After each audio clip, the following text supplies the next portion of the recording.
we'll be talking about a very essential draft night tool, which is the Picklist. My name is Mehul. I'm going into my third year on the team, and I'm the current strategy lead. Hi, I'm Nathan. I'm on my fourth year on the team, and I'm one of the scouting leads.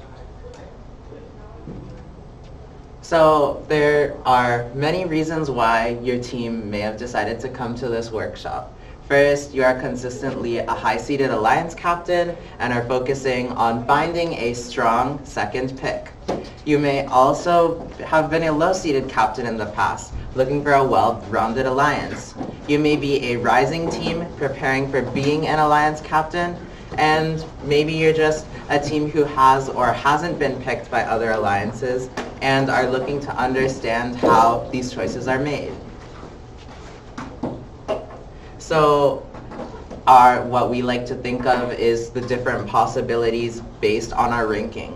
If we're a high seed captain, which would be like from top 1 through 4, we think that it's indispensable to look for high offensive power in your first pick.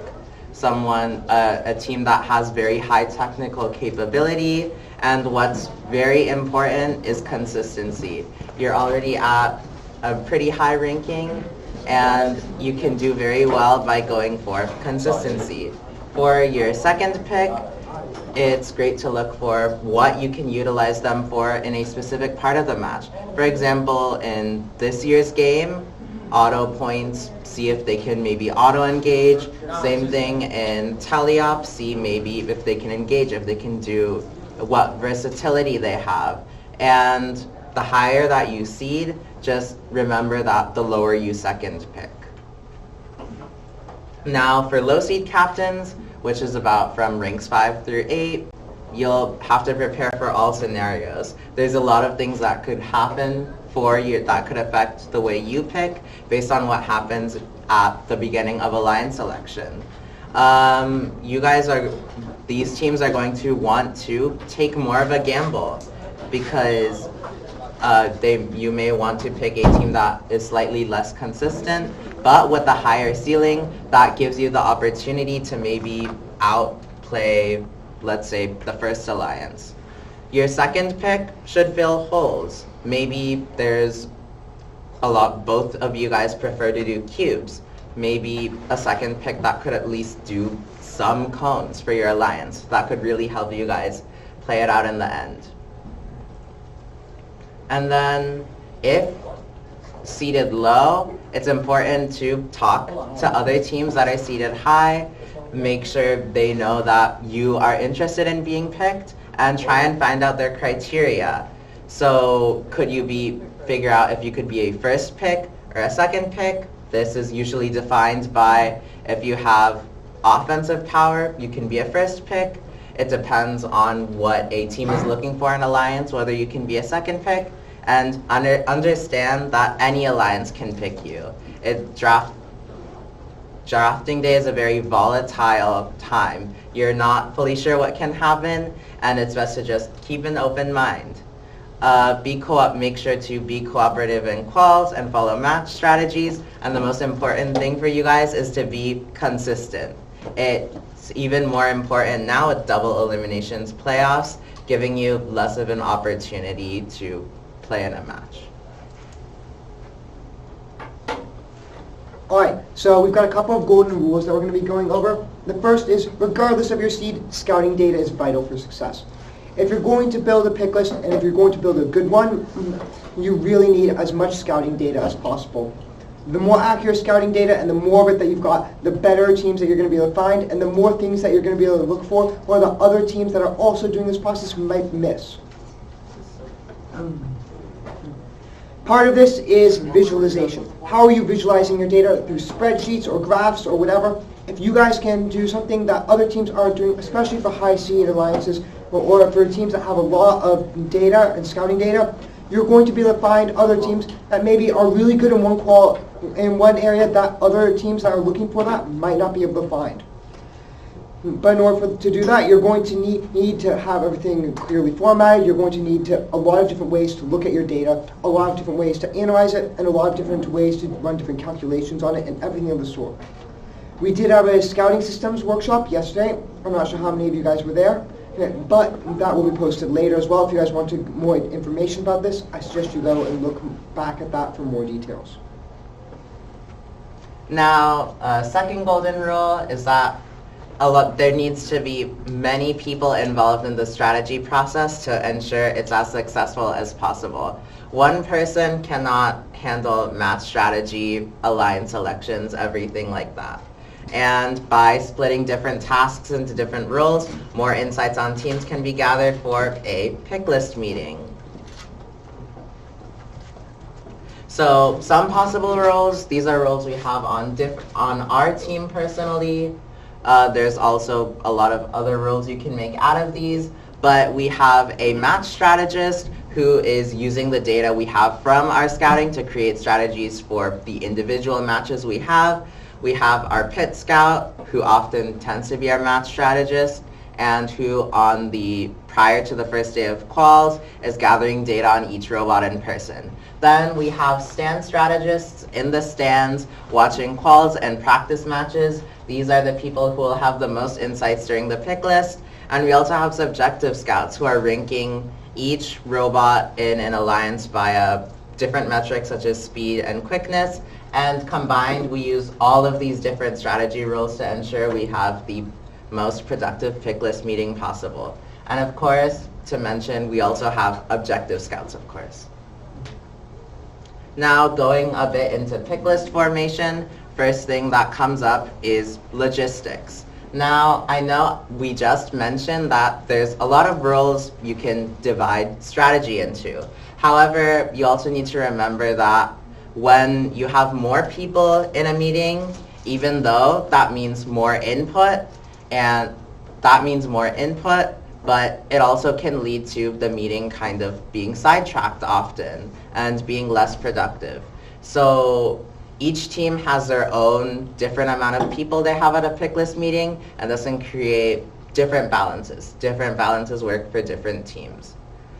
In terms of logistics, you may want some visual aids, such as a projector. We bring a projector so we can project our pick list on the screen so that everyone at the meeting can view it from one device.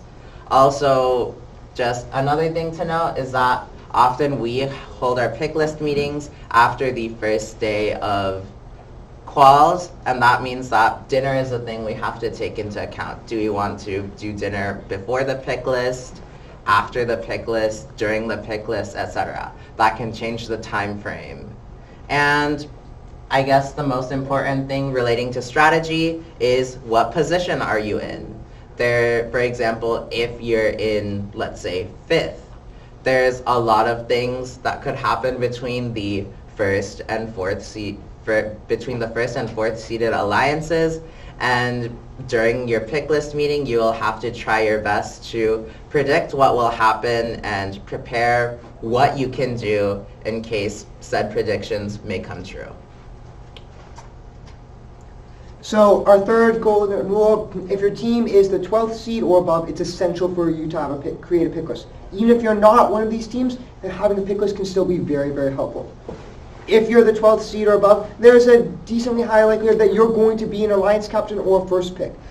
Either way, you're really going to want to ensure that you have a pick list so that you're not standing up there and your person isn't standing up there and being like, don't know who to pick. You also, even if you are going to be a first pick, or you think that you're likely to be a first pick and not one of these alliance captains, still coming with a really good pick list, a really well-formatted one, can be very, very helpful. And once you do that, your guys are going to have to identify your goals. Figure out what criteria and what attributes in teams you value the most. This is going to depend, once again, team to team, what you're looking for, what rank you're in, and all of that is going to factor into this for your first picks and your second picks. You're also going to have to try and figure out what criteria you're going to DMP teams by. There's a lot of teams at every competition, and it's simply not feasible to go through in a Picklist meeting oftentimes all of the teams, especially if there's upwards of 40 or 50 teams at a competition. To go through and individually evaluate every single team is simply oftentimes not a possibility. So instead, teams often create DMPs, and you need to, stands for do not pick teams.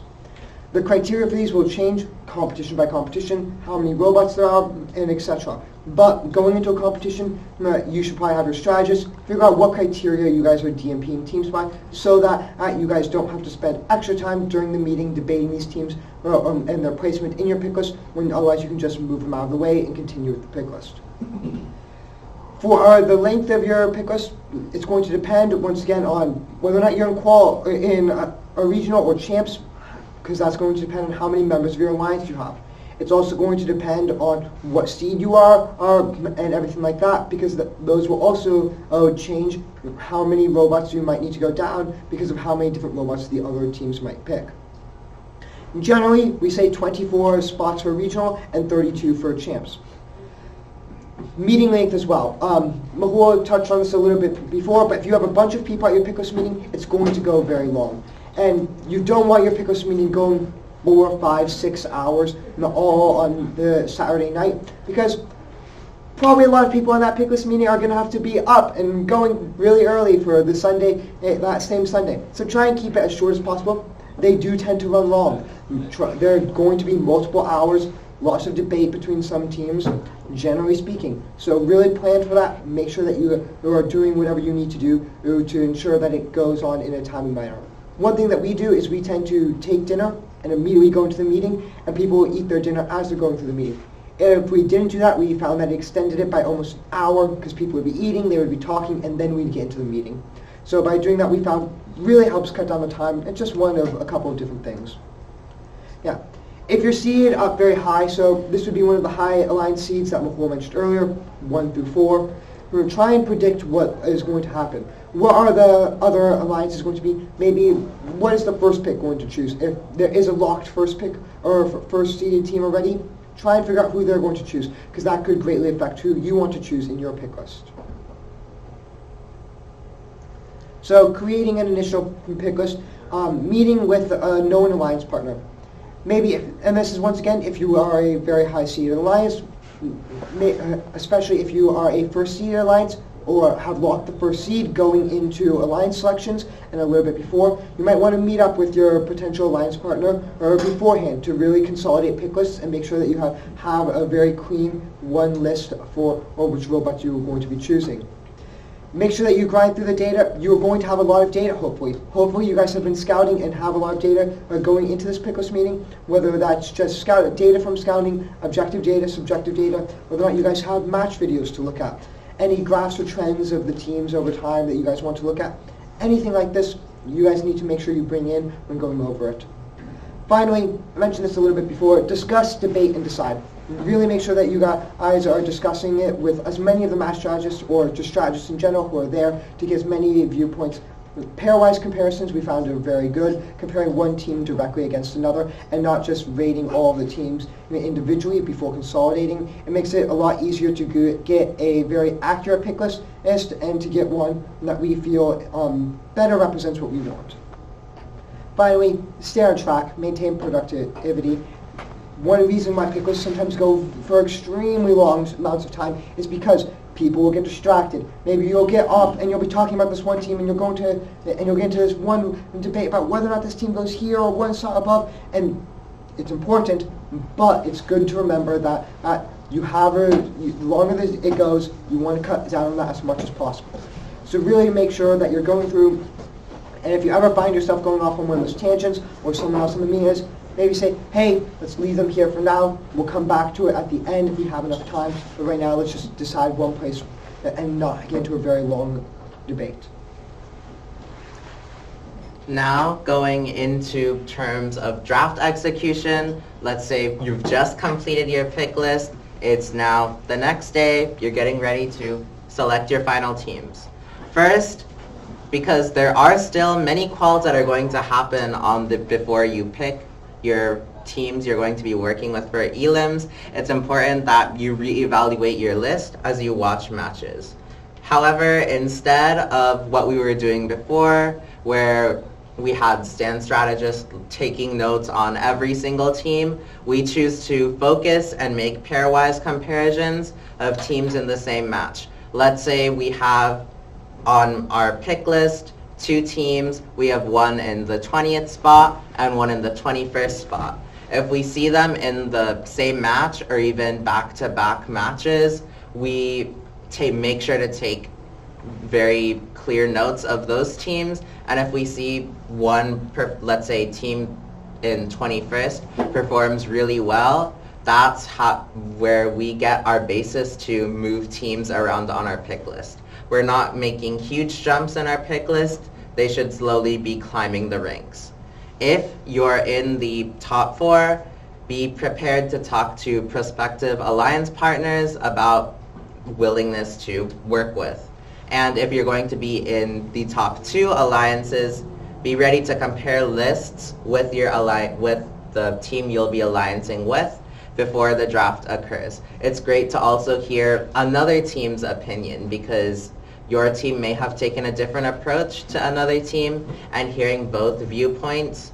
What we often do is create a merged pick list which has ideas of both of the top teams. Now, during the draft, it's very important to us that we send out our representative with a single list in order. They are watching for messages and texts, and meanwhile in the stands, we will be checking off or crossing off the teams as they are chosen, so that our representative clearly knows which team is going to be next based on what teams have already been picked. We also, once again, we're still comparing our draft list with our alliance mates, and we are still also discussing with our alliance partners strategy based on what we think, what maybe our first pick thinks, what our second pick thinks even. And when you cannot come to a decision, it's best to defer to the alliance captain, but make sure you make it clear to state any objectives to any objections to a possible choice. Maybe you think this team is really good. You can make it very clear to your alliance captain that we really think that this team should be picked. And once again, make a case for maybe a hidden gem team that hasn't been picked yet, but don't dwell on it. And finally, make new friends with your alliance and play hard. You're in elims now. And these are just a summation of the 3 golden rules we talked about. Remember, robots win matches, but scouting is what will win you competitions. As well as make sure to delegate your strategy roles for maximum insights for future meetings. And pick lists are essential for deciding which robots are best for you. And with that, we'll be moving on to a section where we'll have an example pick list. I'll think of my Wi-Fi. Give me a second. I'm going to go into my hotspot because we're not in the stands anymore, and I can do that. And I don't know how the guest Wi-Fi works here, and I'm not going to try and touch that. So this is not with actual, I guess, teams corresponding with the data. As you can tell, none of these teams are real, but this is just what we would see in an actual pick list meeting when we open up the pick list. We see different categories from our scouts, such as maybe how many times they've done mobility, average auto cubes, average auto cones, things like that. And what we would see is, and based on this is where we would start making our changes to the rankings. We do already have some calculations to define things such as first pick ability, and yeah. Yeah, so first pick ability, it's really just a weighted sum of a couple of our other data points that we use to give ourselves a good starting point for going through. As you can see in this pick list, we have ourselves as number 1. You can never pick yourself. You will always be picking yourself first, no matter what you are, or no matter if you're an alliance captain or whatever. You have to start with yourself, right? Otherwise, what are you doing?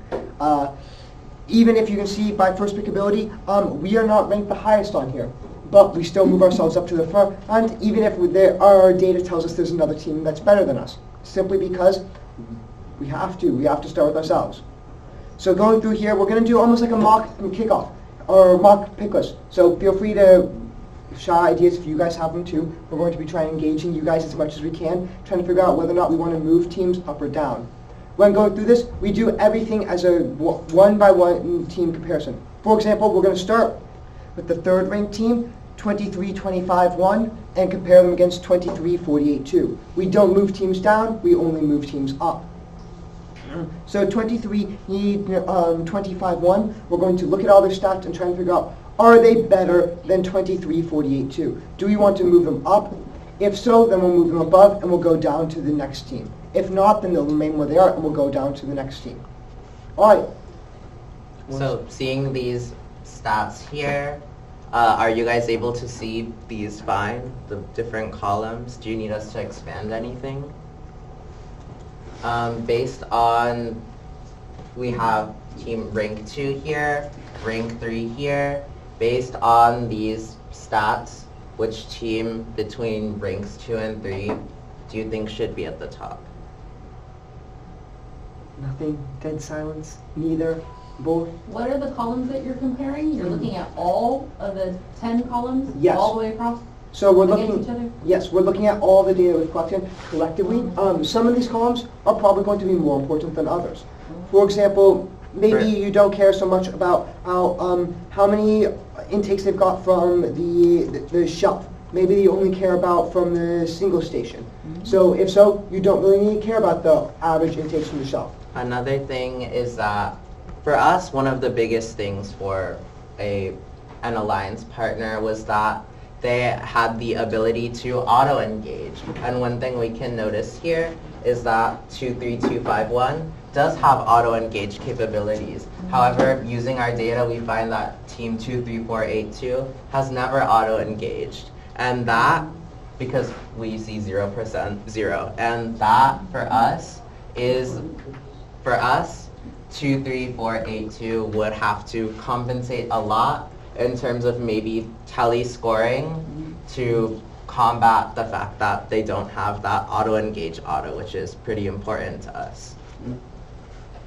So just because there's so many items, I think depending on the team, depends on what's important to the team. Yes. Yes. So then I would think you'd highlight those columns. So P, T, and W, let's just say, Yes. are really important to me.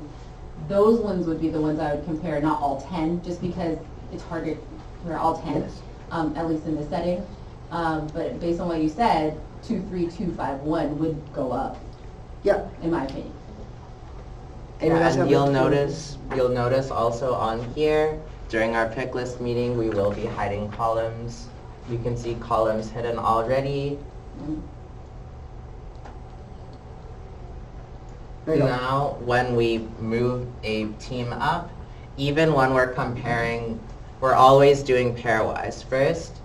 Instead, if we think that, let's say, team 4 is better than team 2, first, they'll have to go through team 3, since we already defined that our rank 3 is below our rank 2.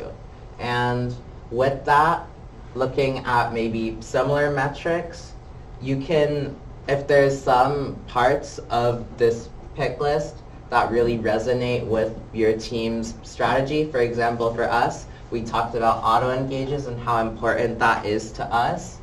Based on some of the some of the data you can see here, does one of you guys want to maybe make a case for why 98876 should be above 23482 or vice versa? We also have, if we scroll to the right, I believe we do have some more data. We have some more data, however, of this data, this is some of the less important data generally. If you guys want to look at it, feel free to. Between driver ability and all of this, while important, we value less so than some of the ones over on the left.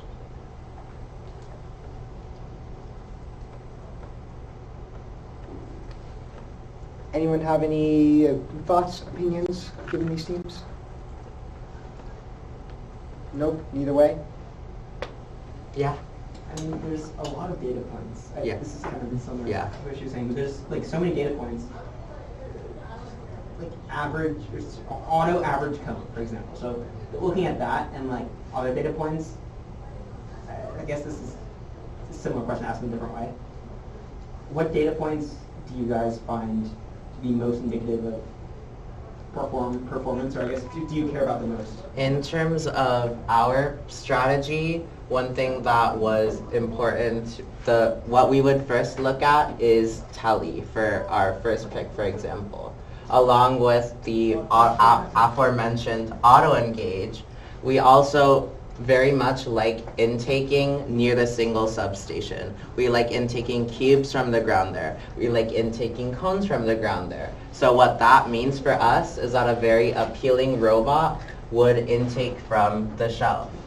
Additionally, though we don't have a preference for cones or cubes, we would also note down the fact that it seems here that at least in auto, 23482 has a preference for cones, and versus in tele 98876 has a preference for cones. So if we wanted a more consistent, maybe more reliable partner, we may go with the team that has more, I guess, a more well-rounded average cones and average cubes. It's comparing, it's a lot at first. What we do is we try to come up with a list of criteria before, order the criteria on how important we believe they are, and then from there we start looking at all of the data we have in our pick list.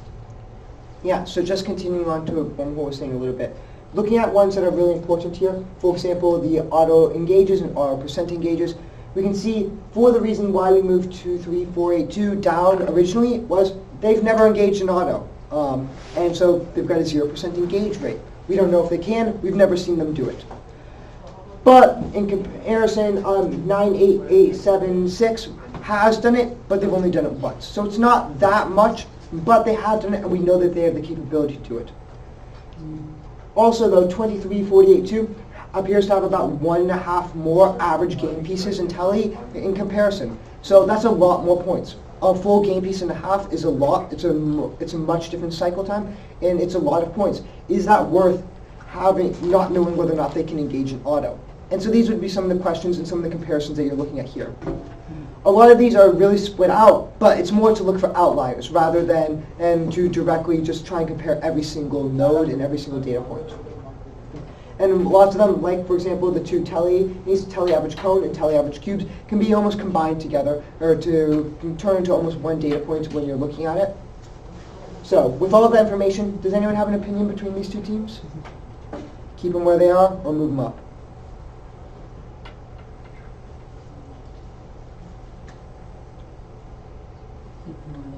Keep them where they are. All right. And with that, this is the process we go through for all the teams.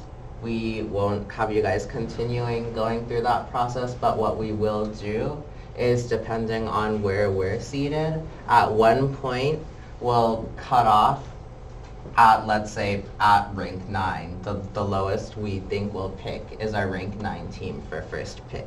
At that point, we'll cut that part off of the pick list. We'll either like italicize the teams, highlight the teams, so we know that there are going to be our first picks. Then we'll hide those teams, and then starting from 10 onwards, we'll define those as our second picks. Because for second picks, we have different criteria, and that can affect how these teams are placed. Another thing that we do is sometimes we highlight teams based on maybe this team has a really consistent engage. This team has a really cool auto engage. And based on that, we may decide if we get this team if we're in, for example, champs, where we get 4 teams, we may decide, hey, we can pick this team for whenever our strategy decides to utilize more cones, or maybe when the auto engage is really important. And then we can also pick this team that's almost the complete opposite of them, so that we get the best of both worlds, and we can combine both of those teams depending on what we want to try an alliance strategy to see which team fares better and which alliance ends up being more successful. Like we mentioned earlier, if you guys remember, when you're going for your second pick, especially if you're a high-ranked alliance, it's really important to look for things that'll fill in the gaps. And so if there's a couple of different very specific niche things that you want to be able to do, and you can't find one robot to do it all, because oftentimes you won't be able to. And if you have both a second and a third pick, it can sometimes be very good to go and get very different second and third picks to swap in and out depending on the scenario. What happens if you have a first pick remaining when you get to your second pick opportunity? Do you reconsider that first pick, or because of your different criteria, you disallow that robot on your second pick? It will depend both on how high we rank our second pick, where on our first pick that was. Presumably it'd be pretty low. Generally we would go for it. Triple offense is generally pretty good if you can get 3 very highly powered offensive robots.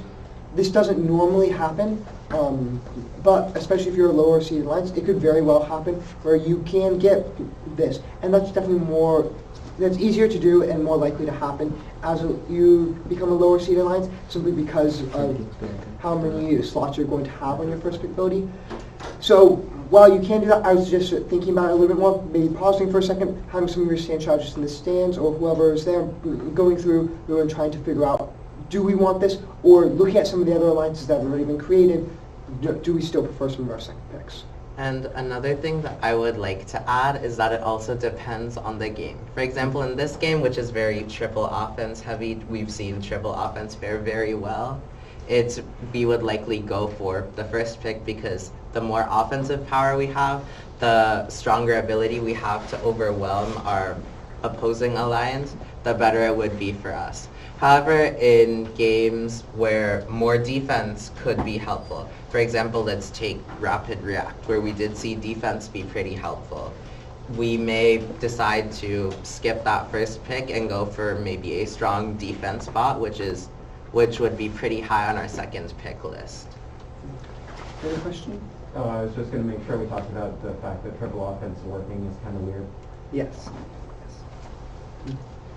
Does anyone else have any questions before we... These can either be about how the pick list works or are more about our strategic process, things like that. Is match video part of the Picklist process, and if so, how? So we end up recording all of the matches at an event. You don't generally need to do this, but we do it simply because sometimes we'll see oddities in here. For example, maybe a team is pretty consistent, but maybe they're scoring 6 or 7 game pieces a match. If they have one where they score or 11 game pieces a match, or 12, that's a very strong outlier. And so maybe our data is going to show us that outlier, but it's not going to tell us why. And if none of our strategists got notes on it or saw anything about that, or there's a discrepancy between them about what happened in that match, we'll pull up a match video and we'll go and look at it as a group, or at the very least we'll look at part of the match video, trying to see what happened. Was someone else fairing them? Or is this just a problem with our data? What's going on? But we try and do this as little as possible, simply because it slows down the meeting a lot. If you look at a match video for all of these teams, that's what? 2 minutes per match video for 30 teams, it's going to be an hour right there. So try and do as little as possible, and that's not even including pulling up the videos themselves.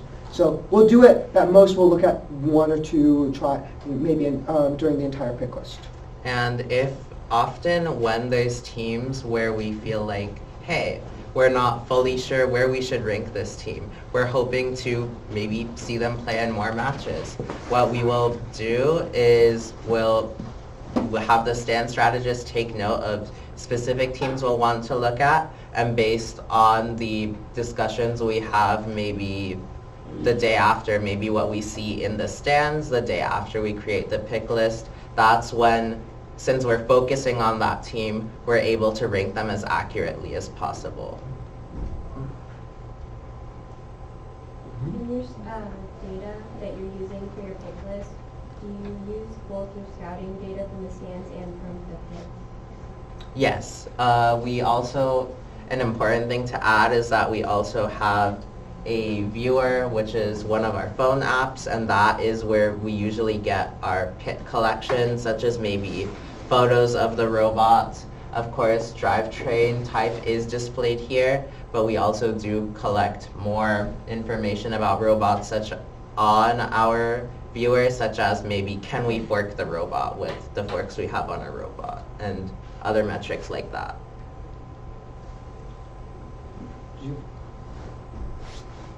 Anyone else?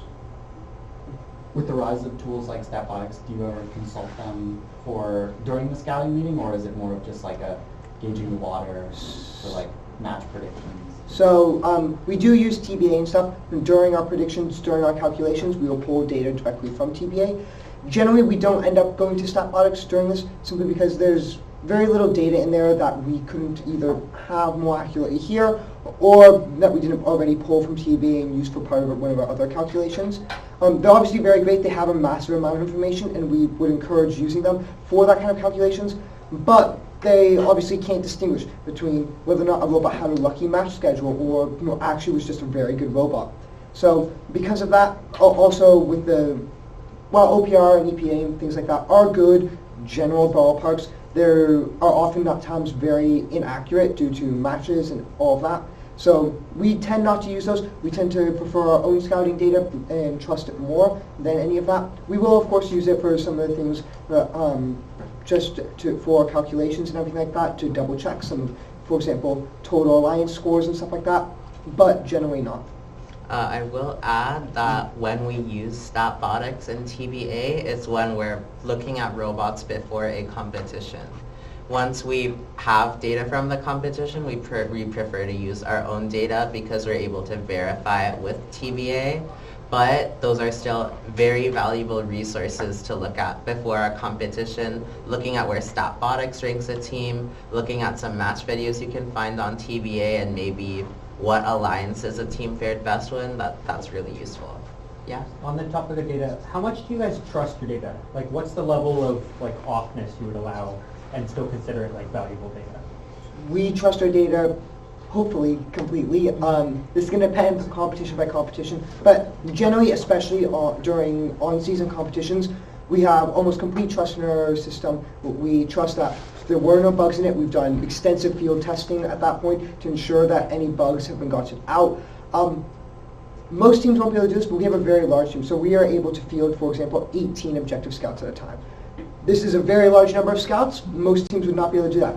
But it allows us to do things, to have 3 scouts watching every robot, and then to consolidate that data through a variety of different methods, double checking with TBA, looking at past accurateness with the different scouts, looking at how close the different scouts were to each other, to try and figure out the true scores for each of those robots during the match, and it ends up being incredibly accurate in most regards. I believe once we're about 3/4 of the way through the competition, I believe our predicted outcomes from different matches and predicted RP is almost 80 to 90% successful in doing that, depending on how much data we've got in. Let's say you have one robot that is doing a cycle, bringing the cube from the loading zone to the community, and you have another robot that pushes in that cube. How would you treat that in your scouting? Instead of noting that in our scouting, really, we have our stand strategists take note of that. Because if it's a common repeated pattern, for example, let's say one team ferries a lot, so maybe they're not getting credit for what they've done. They're ferrying a lot, but it doesn't show them as scoring a lot. That'd be something a stand strategist would note down and bring up at the pick list meeting, like, hey, this team, maybe their scores look low on here, but it's important to note that they're ferrying a lot. Maybe they're ferrying 7 cycles worth of cubes, for example. It's also something that would oftentimes show up as a spike for a particular team, like I mentioned before. Whichever team was pushing in the ferried cubes will probably have a spike there, maybe up to 11 or 12 game pieces when they're averaging like 6 or 7 otherwise. And so that would be a time when we would go look at the stand chart, just like Nicole said, and it would show up on both sides of that, both for the team that was ferrying and the team that wasn't. Yeah. Never. Any other questions? All right then. Thank you all for coming to this presentation. Thank you.